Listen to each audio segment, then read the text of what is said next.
Nate Lambert here, standing in the backyard of one of my rental properties. Boy, I'm telling you, the city just crushed me on this property. I'm going to talk about that a little bit at the end once I get through. But let me first give you a tip on rentals. Now, the key thing with if you're flipping or renting, you don't want to put a lot of money into landscaping, right? Because look, people are most concerned about the bedrooms. I'm sorry, not the bedrooms, about the kitchen and the master bedroom is what I was getting at, right? You gotta have a sweet kitchen. You gotta have an awesome, master bedroom. Those are the two most important things. That's what's gonna get the pocketbooks flying out, right? To either apply to rent the property or to buy it. Landscaping isn't important, especially on a rental, right? Because look, you don't know what your renter's gonna do. He or she or they will often totally trash your rental property.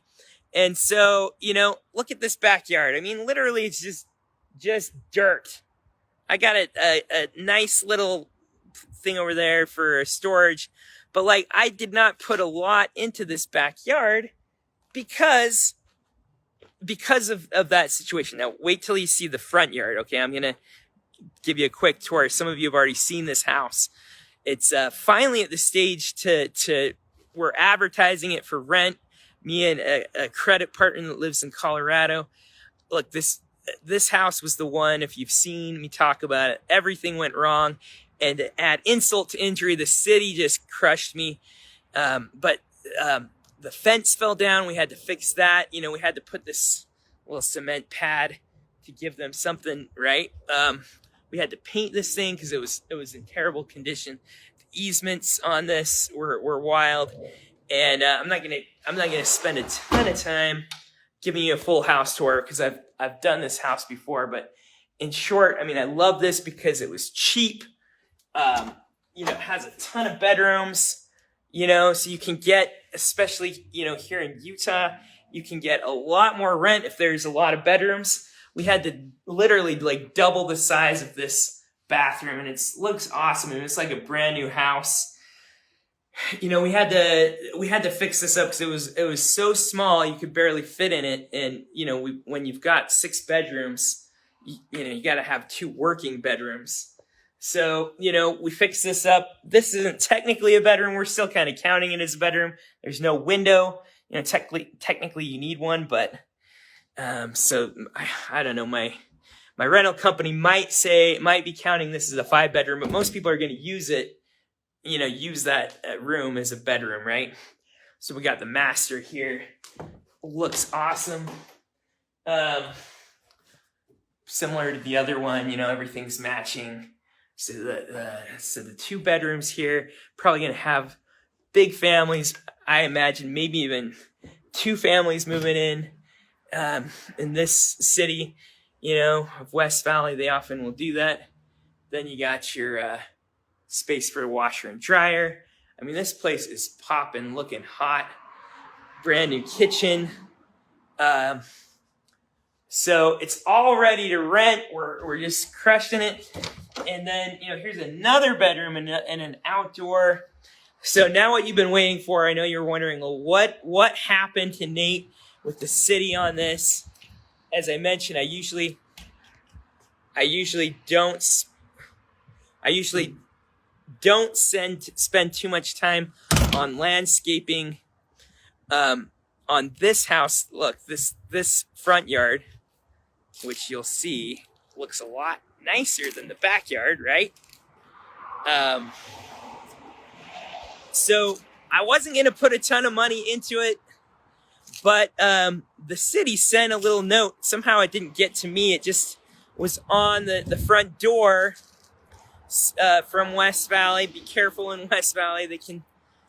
They're really picky. Great cheap properties, but they're really enforcing stuff. So anyway, I got a note that we were out of compliance. I told my contractor, I said, take care of it. And he said, oh yeah, I took care of it. So I didn't even think about it. all of a sudden I finally get something in the mail that says you're being asked to come to court. I'm like, what the heck? What did I do? What happened? And because of COVID, it was online court.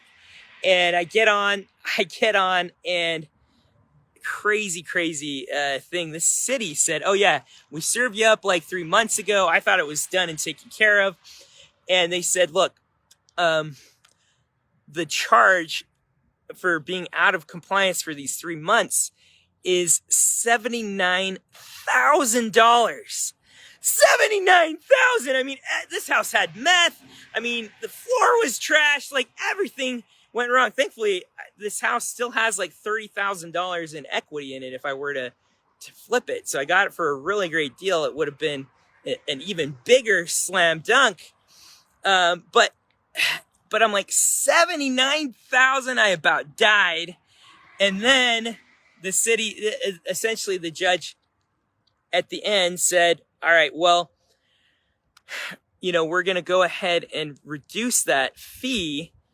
If you pay it right away, we'll reduce it to $3,000. So like my heart attack that was brimming, and I was thinking of how I was going to have to sue the city. And yeah, when they said $3,000, I kind of calmed down. I'm like, okay, all right, I'll pay it. Yeah. I know they probably do that on purpose because they essentially want to freak you out to the point where the $3,000 sounds reasonable, right? Because normally I'd be probably pissed about $3,000. But after they laid $79,000 into me, I was like, okay, all right, what do I need to do?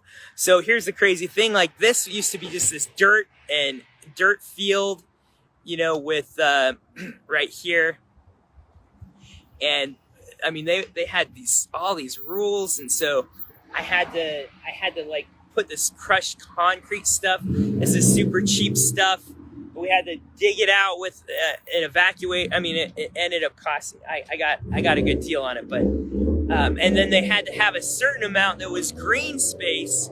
So what we did in front was, we put this bark. That's cheaper, but it had to couldn't just be crushed concrete here in the front yard. And then they allowed partly for part of it for parking. So that's where my Tesla's parked. We just put the crushed concrete over there. And then they also wanted some grass. So I had to install some sprinklers. And, anyway, so now it's like, okay, this is a pretty sweet house. There's grass. There's, it looks nice. Inside, I mean, I think the good news is we'll be able to probably command a better rent.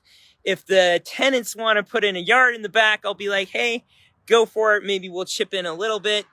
But they got a nice looking front yard with plants, and they got sprinklers, and I mean, they did have some kind of sprinkler broken system already in, so it wasn't crazy expensive. But things happen, and you just work through it in real estate, right? I mean, the good news is, still have $30,000. If I were to flip this, I'd make $30,000 to $40,000 still. But I've got a credit partner. And yeah, I think the cash flow is going to be pretty sweet on this. If you're ever like, hey, I want to get a rental, I want to get some sweet tax benefits, I'll get like a, $60,000 write-off on this one. If you're interested in tax benefits or cash flow or appreciation, I mean, these houses, this is probably going to be worth double in the next 10 to 15 years. And you want a tenant that's paying all that down for you, definitely message me. I got to get another 7 or 8 properties by the end of the year to write off all my taxes for this year. So I'm a motivated buyer. If you're a wholesaler, definitely hit me up, put me on your list. And if you're someone that's looking to get into real estate, please message me. Love to have you join me on one of these. And most likely it's not going to be as dramatic as this one. Thankfully, it still had a happy ending. So exciting times. Real estate always keeps you exciting. It always stays exciting and keeps you on your toes. So thanks for joining, and have an awesome day.